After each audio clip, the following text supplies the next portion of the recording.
Nestled in the heart of the Mediterranean, just south of Sicily and north of Tunisia, is Malta, an island crossroads with thousands of years of fascinating history, picturesque towns, incredible food, and stunning beaches. It's long been a favorite escape for Europeans, especially the Brits, but for many North American travelers, it's still a hidden gem.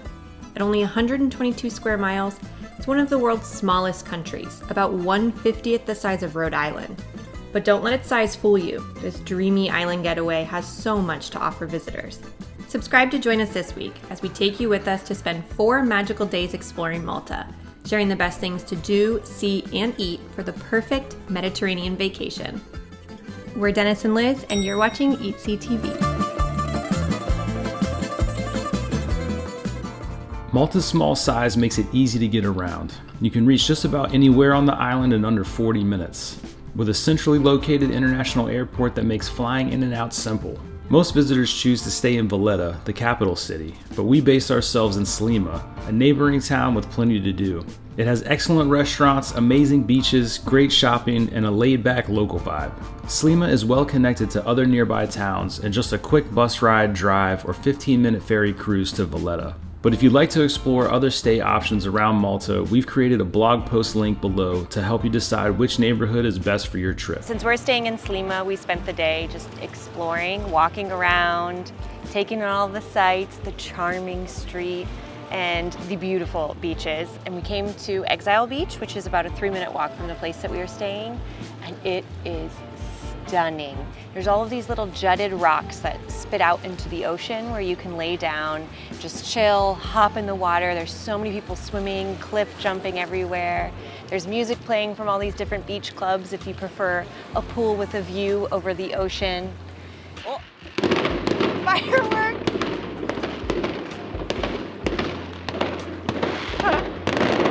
Woo! It truly is like a Mediterranean paradise. If you're looking for a sandy beach, there are several throughout the island, including a very, very small one at Exile Beach, but most of the other ones are going to be further north. So just kind of have the expectation of the beautiful cliffs being your beach side and take in all the views, because I am loving this. It's truly magic.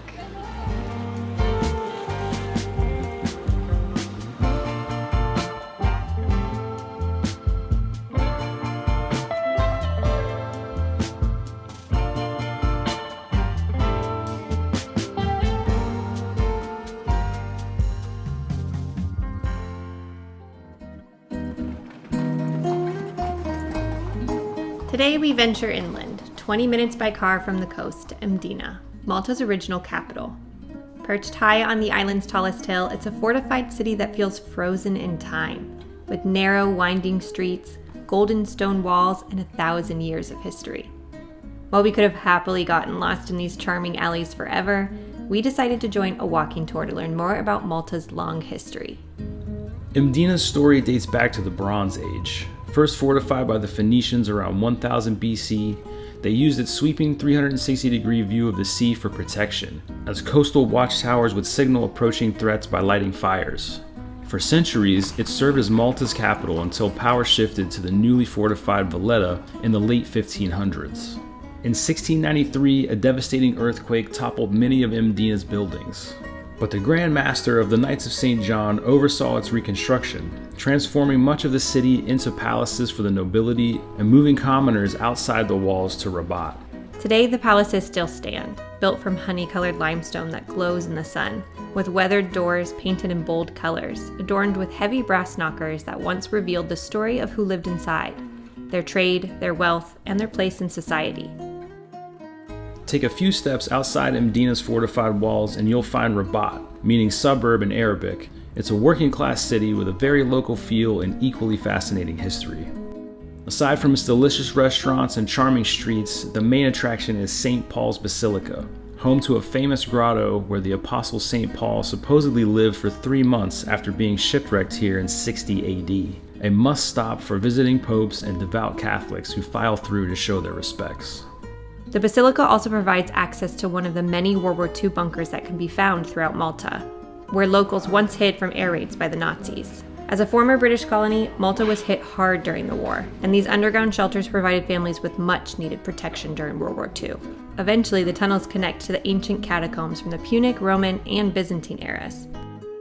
In the catacombs. This thing just goes and goes and goes. Narrow. Tight. Now empty, they were once Malta's underground cemetery, when burials inside city walls was forbidden for health reasons. It's a rare glimpse at life from long ago. I love the history with the catacombs and the World War II Museum. It was awesome. I'm also so glad we did a walking history tour because I feel like you will absolutely love this area if you're just coming here to walk through and fall in love with the romantic streets and the history of it, but I definitely think you appreciate everything you're seeing more, learning the history behind it.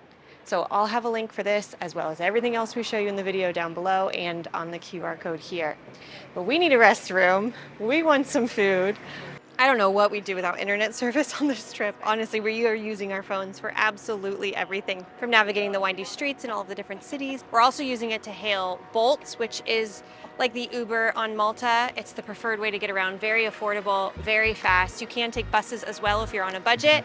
I don't recommend renting a car here. You absolutely can if you like the freedom it gives you, but a lot of the parking situations once you get into the cities is very tricky, and they drive on the opposite side of the road as well, so you need to be prepared for that. A lot of new travelers don't realize that you don't have to pay $10 or more per day to your home carrier to get service while you're abroad. There's an easier and more affordable way with Airlo eSIM. It's a digital SIM card that gives you service while you're abroad. All you have to do is download the Airlo app and then purchase an eSIM for the country or region you're visiting, and then activate the plan before you fly. And the second you land, you'll have service. You don't have to go through the airport and hunt down a SIM card stand. There's no expensive roaming fees. You're just instantly connected. You can pull up maps, you can hail your car, you can figure out how to get to your hotel, or send a text to your family to tell them that you've landed safely, all without worry. Airlo works in over 200 countries and regions, and if you're going to be traveling to multiple destinations, you can purchase their Discover Plus plan, which covers you for up to a year in over 137 countries. Join over 20 million trusted travelers who are already using the app, and download Airlo today by using the QR code on the screen or using the link in the video description below. And get $3 off your first eSIM by using the code EATSEETV when you check out. Everyone told us we had to stop at Frontinello, which is inside of Medina's walls city.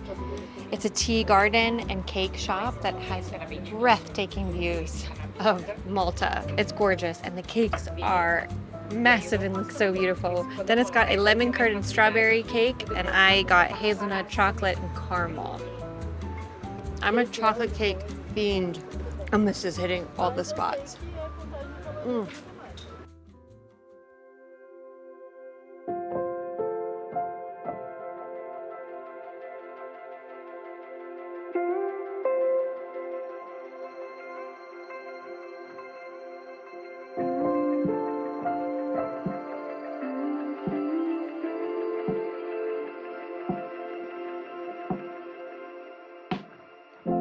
I've seen worse views, that's for sure.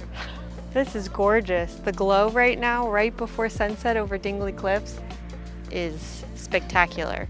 If the stars align for you and you're in the area, this is a fantastic spot for a sunset view. There's like more than an hour that you could just walk up and down these cliffs and see the striking drop to the ocean. Malta's blown me away so far, that's for sure.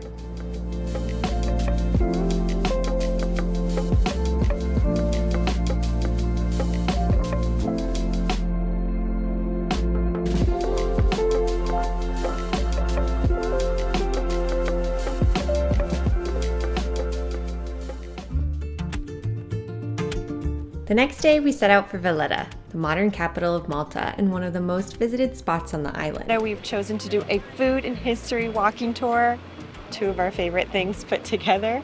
We're at our first stop. We've gotten a pastéis, which is like very iconic dish from Malta. It takes puff pastry that's been folded with butter, flour, over and over and over again into very thin phyllo dough, and they stuff it with either mushy peas mixed with curry or with ricotta that's had been slightly salted and boiled 3 times. Let's see. Oh my gosh, this is fantastic. People have lived here since 4000 BC, and over the centuries, Malta's been ruled by many influential empires. The Phoenicians, Romans, Arabs, and even the British until 1964. Each ruling civilization left their mark, shaping the language, driving habits, food, and religious practices, all together creating something uniquely Maltese. Stop 2 is on the most vertical street I think I've ever dined on. The chairs are literally leaning. You can't move them at all or you might fall. We're trying a beautiful traditional bread here that's stuffed with tuna, peppers, I think a little bit of cheese, tomatoes, lettuce. It looks amazing. So tasty. Very savory and rich from the tomatoes, and the bread's perfect. Literally perfect. Next up is a sweet treat. This is called an Mdina. It's like a date-filled pastry that's been baked or fried, I'm not sure. Definitely fried. Has an oily, crunchy exterior, but the date filling, it's like a fig Newton kind of vibe consistency. It's not super sweet. Modern Malta was built under the Knights of St. John, a noble order from various European countries who arrived here in the 1500s. Led by grandmasters, the Knights strategically protected the island, fortifying Valletta and building other forts in the 3 cities across the bay. Valletta was their crown jewel, helping them win one of the deadliest battles in history against the Ottomans' Great Siege. Designed with defense in mind, most entrances to Valletta require a steep climb, and the streets constantly wind up and down. It's a workout, but don't let the hills stop you. The city's charm is magnetic. Final stop is in a charming restaurant that serves traditional Maltese food. So we're getting to try the infamous rabbit. They also have ravioli, and we started with this beautiful cheese. It's a ricotta, typically made from goat's cheese. We got olives, fresh tomatoes, capers, and then they did like a pan con tomate kind of situation that reminds me very much of Spain. Oh, and an eggplant dish with baba ganoush. I love the eggplant. I think it's fantastic. We're gonna be trying rabbit a few different places. One of them being a Michelin star restaurant that's known for that. This is already a great start.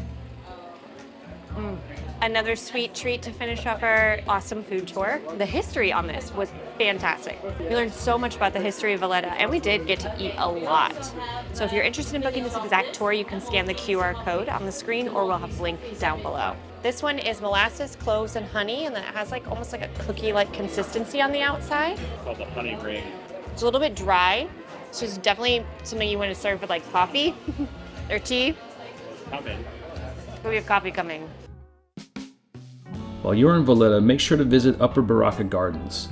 It's one of the best views in the city, and twice a day you can watch the saluting battery fire its cannons at 10 a.m. and 4:30 p.m. Sadly, it was closed for a private visit when we were there, so we continued to the beautiful Lower Barraka Gardens instead.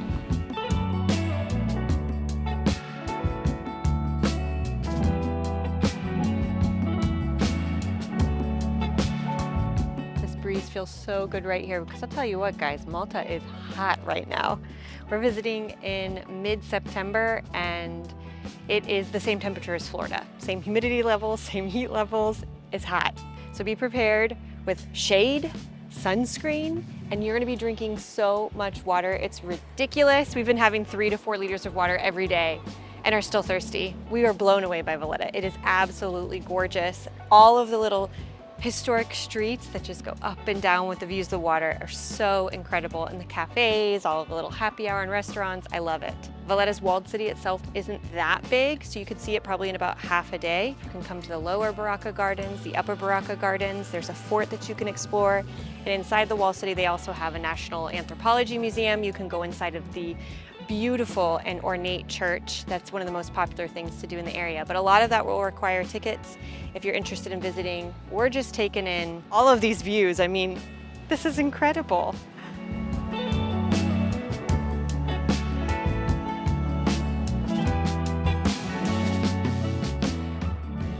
For a more upscale dining experience in Valletta, head to Lagoon, a Michelin-recommended Maltese and Mediterranean restaurant serving a prix-fixe menu with 5 to 7 courses. The menu changes daily based on what's fresh in a cozy atmosphere with an emphasis on Maltese home-style cooking. The meal began with a tasty array of Maltese tapas, local pork sausage cooked in a red wine tomato sauce. The sausage is light, undertone of like fennel.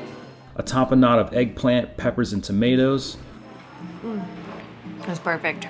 Archeological, a dip made from garlic, bread, and anchovies, plus marinated olives and their famous local cheese. Followed up with Airlo, a traditional fish soup made with vegetables. Whoa, that looks fantastic. So she said the oil on the top is not any added oil, that's just from the fish broth that they made. So flavorful. The fish broth is beautiful. But you also get the other like tomato influence from this.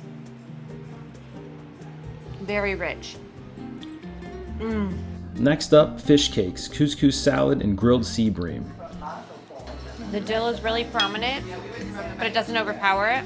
Then, stuffed eggplant filled with minced pork, spices, bell peppers, and tomatoes, topped with 24-month aged Parmesan. The pork is awesome in this dish. Wow. And the eggplant melts in your mouth. So the one thing I've noticed about the Maltese cuisine so far is it's very subtle. It's light across the board. It's not super overpowering in any one flavor. The deliciousness continues with a house-made pasta and a red wine rabbit ragu. We're so close to Sicily, I just feel like the pasta has to be good.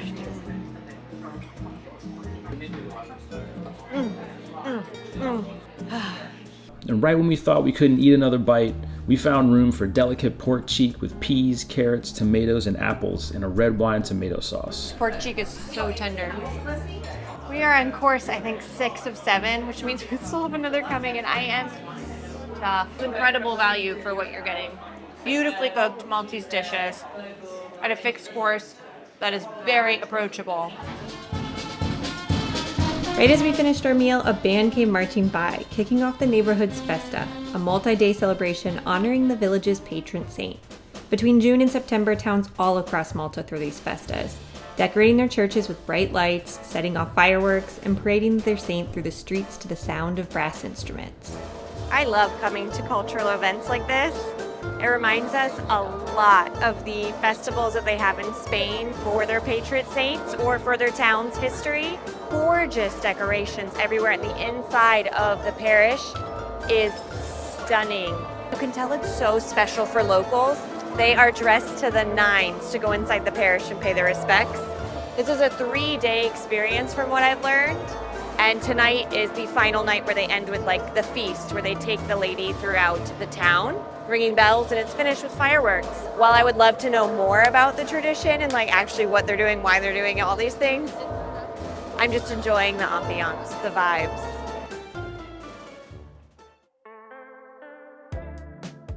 Today we're headed about 40 minutes north toward Comino and Gozo Islands to spend a day out on the water.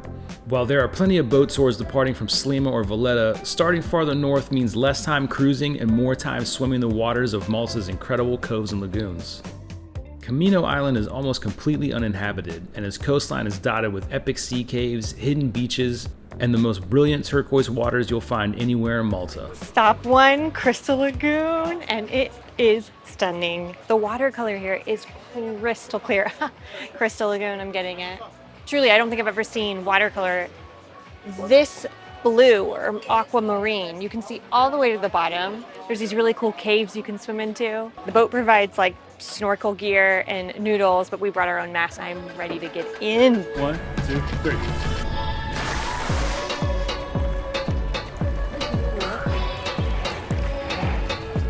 Wow.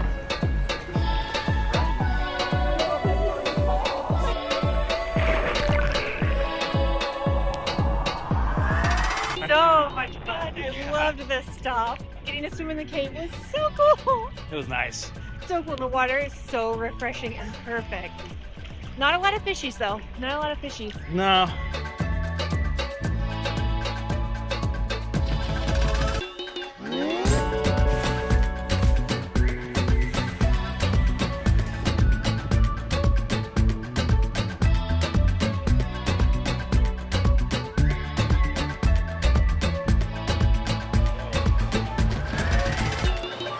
This is a vibe. What a good time. We're at our second stop, which is the Blue Lagoon. This is the most famous and busiest stop of the day. It's so popular on Comino Island that you need to get pre-approval if you want to step off on the island. But you can also stay on the boat, which is what we opted to do. We have €3 glasses of rosé. We brought our own lunch, so we get some shade while we're exploring. We get 2 hours to enjoy here. There's also an amazing island behind us. We've seen a few people cliff jumping. You can climb up there if you have the right shoes. Of course, just swim in this incredible water. I'm glad we're not getting off on Blue Lagoon. Honestly, it is so busy with people and it's just a small stretch of place that you can actually sit. If you didn't bring your own lunch, it's definitely a good place to stop because this is where you'll get proper meals. But we planned ahead with an amazing sandwich, guys. This sandwich is insane. We found a spot in Sliema where you can build your own sandwich. They had all different selection of meats, cheeses, spreads. I got salami and porchetta with burrata cheese, arugula, a pesto sauce, and sun-dried tomato. And then it's got mortadella, burrata, pistachio pesto with arugula on a beautiful focaccia. This is a great day. Well worth it to come on this tour. And I know the group tours are like less fun than a private charter. If you have the budget for it, go for it. But it is a really affordable way to get on the water. I think this costs less than $40 US to spend 6 hours in these incredible places. If you want to book this exact tour, we'll have a QR code pop up on the screen, of course, linked below as well. 10 out of 10, baby. I'm happy. This is exactly what I pictured when I knew I was coming here. This moment. You can do it! Nice. Oh yeah, it feels nice in here.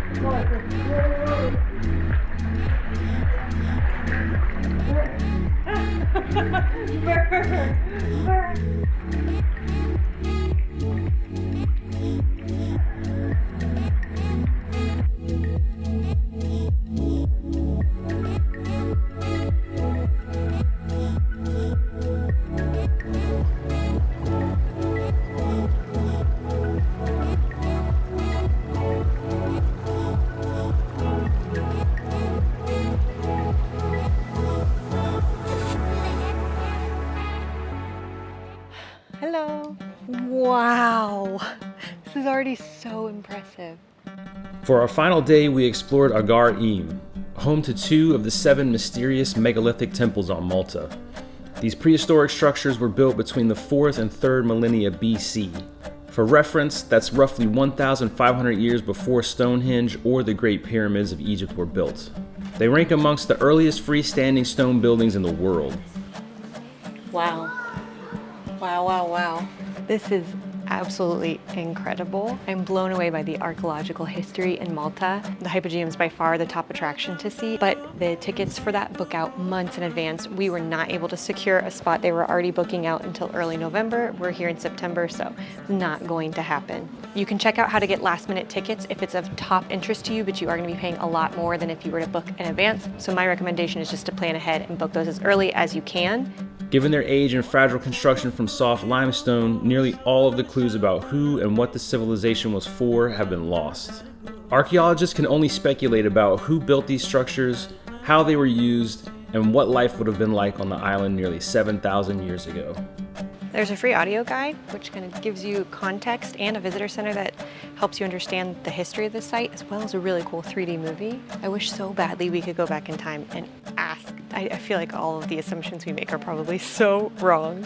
Not everybody's into this type of history when they come to Malta. I think a lot of people come here to relax on the beaches or to go to the really cool swimming sites, maybe take a boat tour, but I think this is such an important part of visiting Malta, and it's definitely something you shouldn't skip.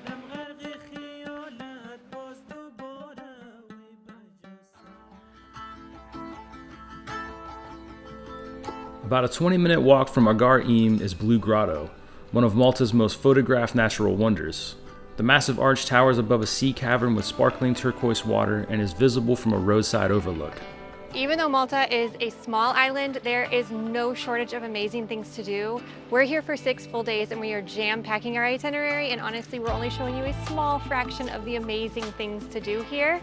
So if you're planning your trip, you're just gonna have to pick and choose and know it's a place that you could come back to many times and still have so much more to discover. Gozo Island is one of the most popular places to visit if you're coming to Malta. There's a fast ferry that takes about 45 minutes from Valletta to Gozo and back. It only costs 12 euros, and we wanted to go there today, but we've been spending a lot of time in the sun, and at this point we're quite sunburnt. We figured a whole day on an island doing lots of beach activities just wasn't it. We found ourselves visiting Blue Grotto. If you come in the morning, you can take boat tours and go into the grotto itself, but down in the village, they have a really amazing swimming area that goes up into the rocks and kind of forms this little river into the canyon. And since it's a very windy day today, we're just gonna take a quick dip and enjoy the Mediterranean Ocean one last time.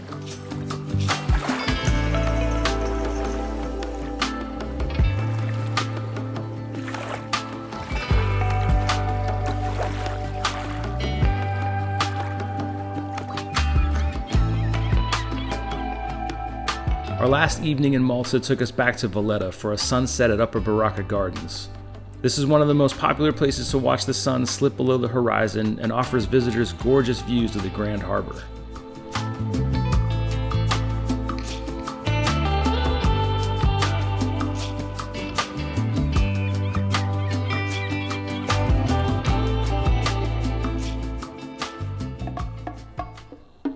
Dinner was at Rubino, an Italian Maltese restaurant awarded Bib Gourmand status from the Michelin Guide for its high quality and affordable cuisine. To start, we had rigatoni with gorgonzola and walnuts. Very subtle. You were worried I wouldn't like the blue cheese, but it's like just a hint. Plus risotto alla norma, one of the best risottos we've ever eaten. Look at that creamy risotto. Wow. This one's very rich tomato, but so creamy and cooked beautifully. Followed up by their famous rabbit stew, slowly cooked in red wine with spices like cloves, raisins, and cinnamon. I love the cinnamon notes of this. This one's a little bit better balanced than the other ones we've tried, where it doesn't feel like one ingredient's overpowering the other. They kind of all work really nicely together. As well as grilled sea bass with a Romanesco sauce and fava beans. It has a nice spicy undertone to it. Oh, I love this. I have a feeling everything here would be spectacular. The meal was incredible and a perfect end to a wonderful trip to Malta.